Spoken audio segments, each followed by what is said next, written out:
an unbeliever, you will accept there's somebody called Jesus. They have heard the name before. They have watched the movie. They know, amen, that there's someone called Jesus. But they don't know this Jesus. So it is not enough to accept him. You must know him. Because knowing him is the settlement of every trouble in your life. And then knowing him introduces the multiplication of peace in your family. I pray in the name of Jesus that no one from today will see crisis anymore. Because when Christ is in a place, crisis is cast out. Therefore, every crisis in your life, every crisis in every areas of your life, may the peace that pass all understanding, even the peace that the devil doesn't know about, the peace that when you begin to enjoy it, someone wouldn't know the source of it. May that peace be your portion. May that peace be given unto you. The peace that passes all the understanding of man and understanding of darkness. In the name of Jesus. Look at how I heard it now. When God gives you this peace, when they are punishing you, you will rejoice. When they are thinking they are killing you, they are destroying your life, they want to punish you, they want to make you suffer. The more they want to make you suffer, the more blessed you are becoming. Because the peace of God will not let it show in your face they are doing anything against you. Anytime they do anything wrong, there is this joy that will radiate on your face. Because the joy of the Lord is our strength. The peace of God gives you joy on your face. When you are in difficulties, nobody laugh at you because they don't know whether you are in difficulties. It doesn't show on your face. It doesn't show. You don't complain to anybody because there is this peace that you have in your spirit. This peace that settles the matter. I know my document will come out. There is this peace. I know that I'm going to give birth. There is this peace. I know that I'm going to get a job. There is this peace. I know there is something that you know that you are going to have when the peace rests in your spirit. So receive that peace that settles crisis in the name of Jesus Christ. I wish your amen can be louder in the house. In the name of Jesus. There is that peace. Amen. I said that peace shall be multiplied. So knowing Jesus is much more than accepting Jesus, but you have to know him. The knowledge of Jesus is the power of resurrection in glory. What did I say? The knowledge of Jesus is the power of resurrection in glory. So when you say you know Jesus, when you want to know Jesus, if you have to know Jesus, you have to understand the things that surround Jesus. Jesus is not a person. Jesus is not an Israelite. Jesus is not a Christian. Jesus is not somebody that you know. There is something about Jesus that make him peculiar, make him different. When Mary was pregnant of Jesus, Jesus was not an ordinary beginning like every other beginning. Jesus was God in a form. Jesus was God in a human form in the little womb of Mary. It takes only God to make a woman pregnant when he was not married, when he had no man in her life. The birth of Jesus shows that there is something about Jesus that if you can know him, if you can know Jesus, a lot of things will be settled in your life. The problem with the Christians and the church today is that we don't know Jesus. You have to know Jesus. Praise the Lord. You have to know Jesus. And I said here that knowing Jesus, the knowledge of Jesus is the power of resurrection. That means if you know Jesus, there is power of resurrection. Amen. And we see that in the book of Matthew chapter 16, from verse 13. Let me put it on the screen. Matthew chapter 13. Somebody saying, I must know Jesus. You got to know this Jesus. Resurrection. Hallelujah. Matthew chapter 16, from verse 13. I'm going to read it down to 20. Amen.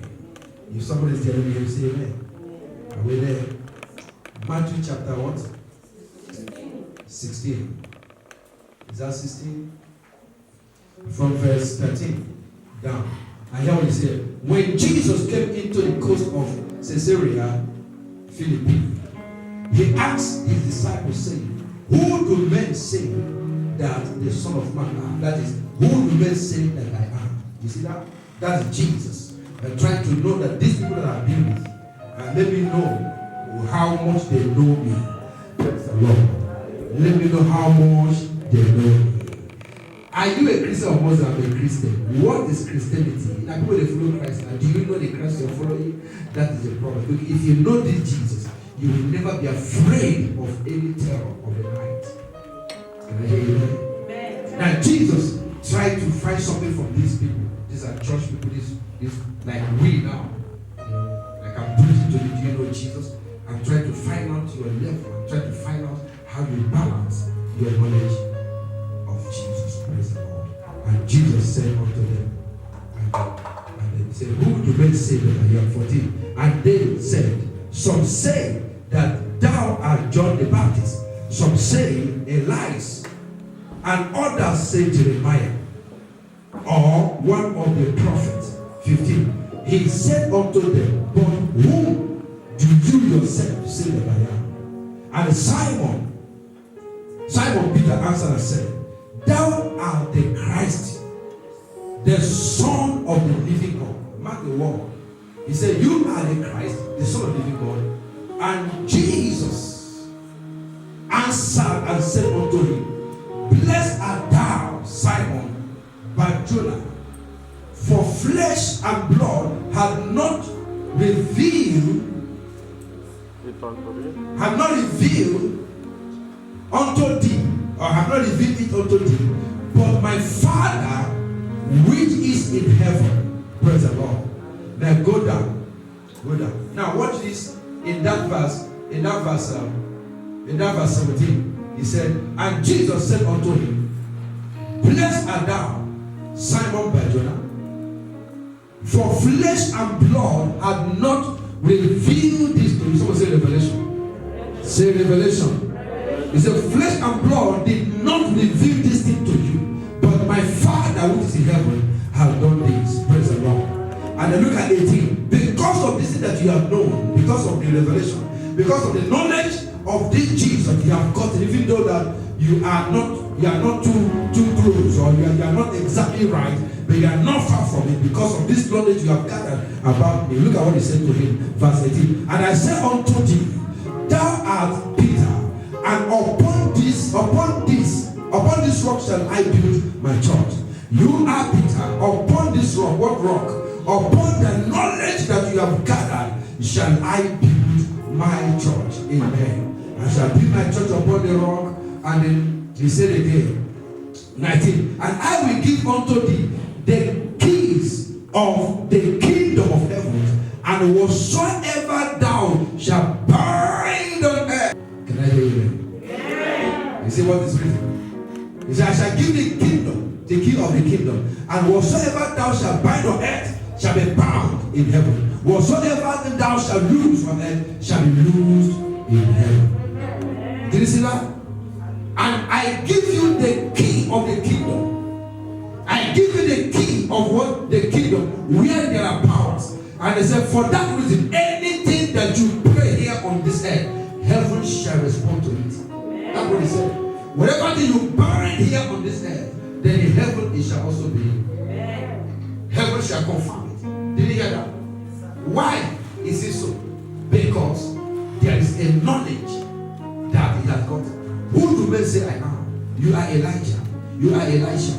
You are a Christian. You are a prophet. You are a church goer. Whatever thing that they describe him to be. And he said, okay, that is fine. But who do you yourself, my follower, my disciples, the Christians, who do you know me to be? And then they say, you are the Christ. You are the Messiah. You are the Son of the living God. He said, fine, because you mentioned me to be God or close to God. He said, flesh and blood did not reveal this thing to you, but my Father in heaven. What a privilege for somebody to have a revelation. Can I tell you something? When they talk about revelation, revelation means to uncover. What do I call it? Am I talking to people here? What is revelation? Revelation means when you have a revelation, that is, you have uncovered something. Revelation means uncover. I don't know what you call it in those states, but people call it open. Okay, so that is something that is open. Now this thing was closed and then you open it. Did you hear that? That's revelation. Now, when God covers something, my goodness, this is deep. God covered this pot. or cover this Bible. There's something that is here that concerns you, but God covered it. And because God covered, there is no way you can see it. But revelation means that you now come in and then uncover what God has covered. It takes somebody to be privileged. Am I talking here? Yes, sir. Is it not written that whosoever that God bless, no one will curse him? Any door that God has closed, no one will open it. It's not written so. Yeah. Now, how come that God closed something and you, ordinary human being, open it? If you know what the knowledge of God gives you access to, he said, flesh and blood have not revealed. So Peter uncovered what was covered about Jesus. And because you have seen this thing inside this thing that is covered, heaven shall respond to whatsoever thing you say here on this earth. He said, I give you key because of what you saw. I give you key because of what you know. I give you key because of what you have seen about me. And this is the key of the kingdom. And for that reason, anything you stand on this earth to bind, heaven will back you up. Whatever thing you lose, heaven will back you up. He's talking about the response of heaven to your prayer here on this earth. Why? Because of the knowledge of God that you have gotten. So knowing Jesus is giving you the privilege to walk on the revelation. And revelation means to uncover. To uncover. And anything that is covered is secret. Is what? It's a secret place. Your mother put jewelry or big money in her box and covered and locked it. There's no way you can see what is there except it is open. Praise the Lord. But while the box is still covered with the key that your mother used to lock it, but you can still stand somewhere and then look at that box and see what is inside the box. That's revelation. And anyone that operates like that is very difficult for anything to happen to you without you seeing it. Revelation is a part of your benefit as a child of God. When you know Jesus, then he brings you close to the realm of revelation. Then you begin to see things before they happen. You don't need to be a pastor to see revelation. You don't need to be a prophet to see tomorrow. Just know Jesus. Your eyes is open. Just know Jesus. Your revelation comes alive. Just know Jesus. Then you begin to see what others are not seeing. I pray for your eyes. May these eyes connect your spiritual eyes. Amen. And may the eyes of your mind, the eyes of your spirit, the eyes of your understanding, your spiritual eyes be open to access anything that is covered in the name of Jesus. Amen. Now hear this. If God is the one who covers something and we open what he has covered by revelation, then if the devil covers something, then we can open it. Lift up your hands. Father, in the name of Jesus, from today, may nothing be difficult for you. Amen. I said, may nothing be difficult for you. Amen. From this moment, by the power of this knowledge, may nothing, I mean nothing, be difficult for you anymore from today. In the name of Jesus, if we can open what God has locked, then whatever the devil has locked shall also be opened. If that of God can be opened, then that of the devil will not be a problem. Therefore, from today, may every case that is strong before you be settled in your presence. I said, may struggling of life be settled in your presence. In the name of Jesus, may you see good things. May your spiritual eye open. May you see good things about your life. In Jesus' name, I pray by the grace of God, may your knowledge to know Jesus increase. In Jesus' precious name. And amen. Thank you, my Father. In Jesus' name. So, revelation. And let me show you one place here, then I round up and continue this week. We're talking about revelation. Now, Jesus saw revelation. Let me show you the practical, the picture of revelation. Amen. What you need, what you gain when you know Jesus, where you operate when you know Jesus, the real picture and the movie of the word revelation. If you know what is revelation, you will like to see revelation. Amen. You like to see revelation. Can I tell you something? Anytime that you have a dream, that is God revealing something. Amen. The dream is the revelation of God being made manifest in your life.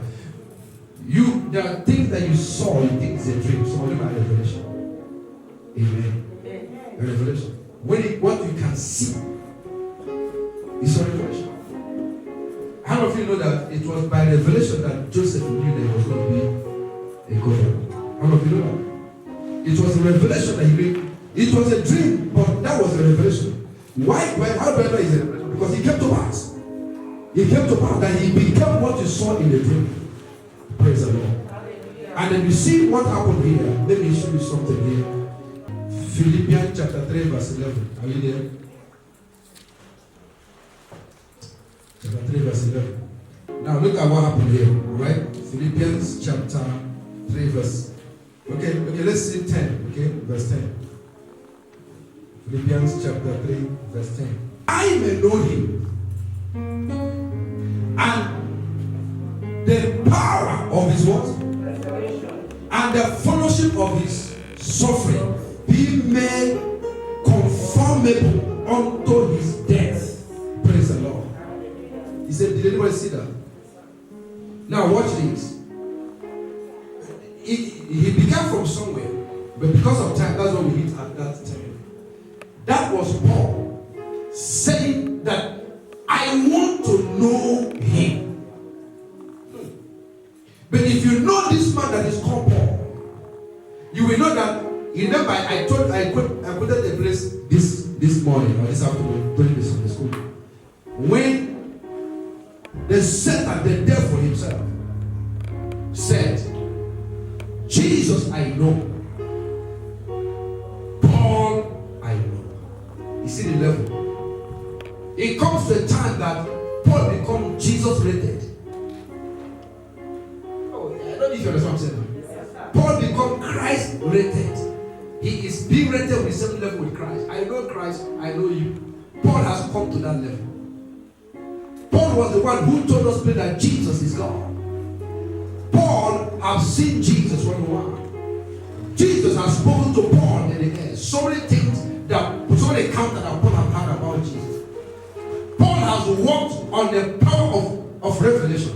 When what is it called? When Moses died. And we are told that he fell on a rock, and in between the two rocks, and then he fell in there. Then the disciples couldn't bring him out. Perhaps he was buried in that place. But they left him there because they couldn't bring him out. You know those big rocks. So he fell down, and he fell into the eyes of those big rocks. They cannot push. The rocks are as heavy as this house. So he fell through and fell on the ground. So there is nothing they could do to bring him out. So they mourned him there. They cried and do whatever they want to do there, and they left. Then later, the angels came and picked up his body. They didn't see it. It was Paul who told us that was how it happened. That his body was being taken from there and was buried in heaven. But those people who were with him did not see that. They only told us that he fell, but they didn't tell us that the angel came. But it was in the New Testament, after thousands of years, that Paul was able to see that. You see, Paul is that kind of person that comes to that level. Upon the level that Paul was operating on, he was still crying that I want to know Jesus. Think about it. He was still crying, I want to know Jesus. I want to know Jesus. You need to know who this Jesus is. Why is everybody? Amen. I want to know Jesus. And then Jesus saw a revelation. Before I show you that, and that is Paul saying, that I may know Jesus and the power of his resurrection and the fellowship of his suffering, be made conformable unto his death. The fellowship of his suffering. When you know Jesus, then you will understand the suffering of Jesus. When you know Jesus, there is no difference between you and Jesus. When you know Jesus, you will take part on the suffering of Jesus. That is why if I finish this message, then look at yourself and see if you know Jesus. The suffering of Jesus. Have you taken part of any suffering for Jesus' sake? Amen. Have you taken? Have you taken part of any pain? Has something pained you? Have you been beaten by rain? Have you trekked? Have you used all your last card for Jesus' sake, for something else that has to do with Jesus, and go home barefooted? Have you gone any stress because of Jesus?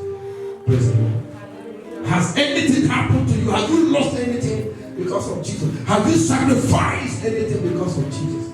But all you do is to get offended. Amen. You get offended all the time. And the verse, you fight in the church, you gossip your pastor, you do all manner of things, and yet you say you're a Christian. You don't know Jesus if you cannot. Just because pastor said we should be, everyone should come by 12 o'clock or by 11 o'clock. Some people got offended. They say, I cannot come by that time. That time is the time when I will sleep. You can't sacrifice that sleeping time because of Jesus. If you cannot take part of the suffering, then you don't know Jesus. You don't know Jesus. There are so many people today that you ask them, why you don't come to church again? I don't want to see Jordan lady if I come to church. Why? I hate her because of what she did last time. You have not forgiven her. Then you don't know Jesus. You don't know Jesus. You know why I don't go to that church again? Because all of them, me and them, they quarrel. Because of that, you run to another church. You didn't forgive them. You don't know Jesus.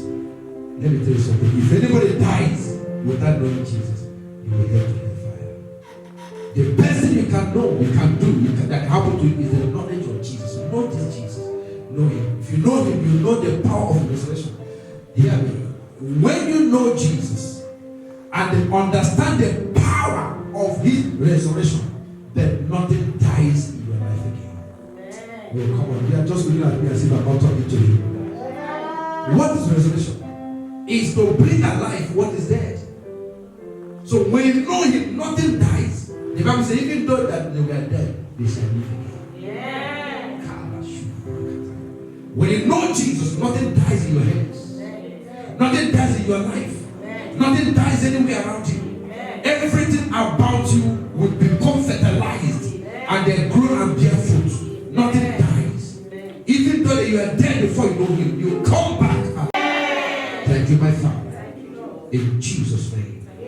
The man was praying that I may know him. Now let me round up with this. You remember Peter and Jesus. That's John chapter 11 from verse 25. You know the story. Open it. I want to know Jesus. I want to know Jesus. I have to know Jesus. Lift up your right hand. Say after me, Father, in the name of Jesus, give me a fresh grace to renew my relationship. In this new year, I want to know you. I want to take part of your suffering. I want to take part of your sacrifice. I want to take part of the service. I want to serve Jesus from all my heart. I don't want to look at anybody, whether left or right. I stand with Jesus. Jesus is my Lord. He is my God. I worship Jesus. I serve Jesus. I follow Jesus. Give me the grace of God. My mind is made up. In Jesus' name. And amen. Amen. Now look at what he said here. That's John chapter 11, verse 25. Are we there? Hallelujah. Verse 25. Okay, hear what he said. And Jesus said unto her, I am the resurrection and the life. He that believeth in me, though he were dead, yet he shall live again. Somebody say amen. Amen. You see, Jesus, I have to know Jesus. If you know Jesus, hear me. From today, nothing dies. You didn't hear that? I said, from today, nothing dies. Amen. I said, from today, nothing dies. Amen. I said, from today, nothing dies. Amen. In the name of Jesus Christ. Amen.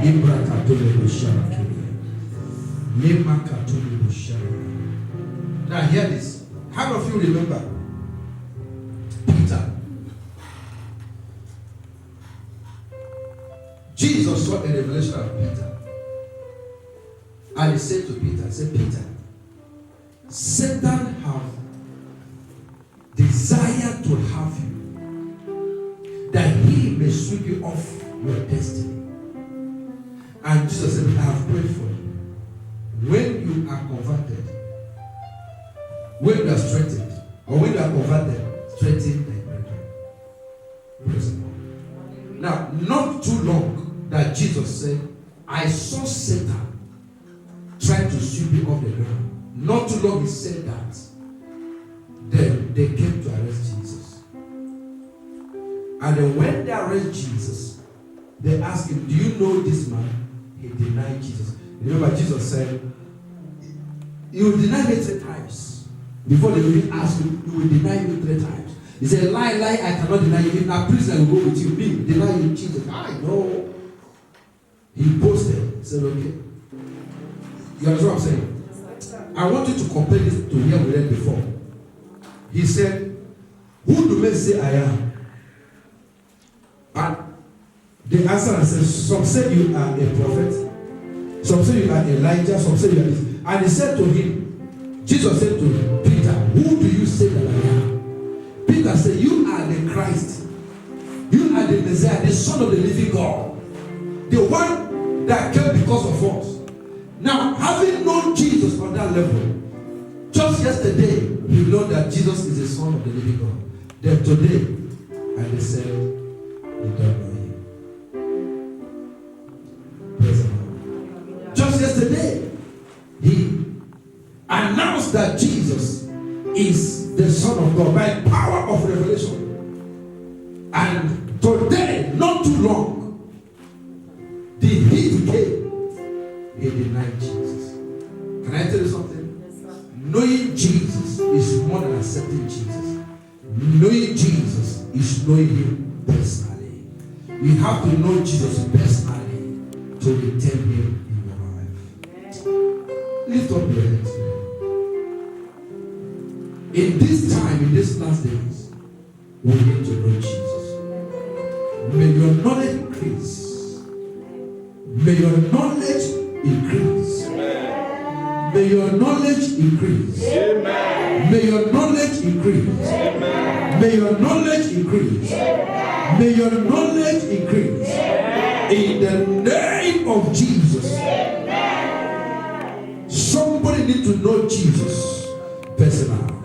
Your personal relationship. Your personal relationship. You need to know Jesus personally. Somebody may have told you about Jesus, but you need to know him. Lift up your hands. You need to know him. There is a grace that is coming upon this church right now. There is a grace that is coming upon everyone that is under the sound of my voice. That your personal relationship with God will become renewed and established in the name of Jesus. A personal relationship. Jesus said, I know my sheep and my sheep know me. That is one-on-one relationship. That is knowing God personally, knowing Jesus personally. Knowing Jesus personally will give you strength and the ability to overcome. To stand strong in the test of time. There are tests that is coming. There is test of faith that is coming. This corona thing is a test of faith. This giving of vaccine is a test of faith. The things you are going through now is a test of faith. They said that the world cannot be like the way it used to be before. That it's going to take a long time for people to stop using face masks. That this vaccine will terrorize for more than 10 years. I don't care to know how many years they say it's going to stay. I don't care to know what they say that the world is not going to be the same as it was before. But I tell you something. When you know Jesus, your case becomes different. When you know Jesus, you can survive even in the midst of the corona, even in the midst of the situation, even in the midst of what is happening in the world, even in the midst of giving vaccine to people. You can live in the midst of it. You can walk through of it. Because if you know Jesus, you will walk through the valley of shadow of death. You shall fear no evil. If you know Jesus, you can walk through the valley of shadow of death. Then you shall fear no evil. You shall fear no evil. If you know him, you can walk through the valley of shadow of death. And then you shall fear no evil. Therefore, in the name of Jesus, I bless you today with the knowledge of God. May Jesus be revealed afresh to you. May the image of Jesus be seen in your heart. May you show that express image of Jesus. Wherever you go, may people not see you. May the world not see you, but see Jesus. In the name of Jesus. Thank you, my Father. In Jesus' precious name. And amen. Put your hands together for Jesus.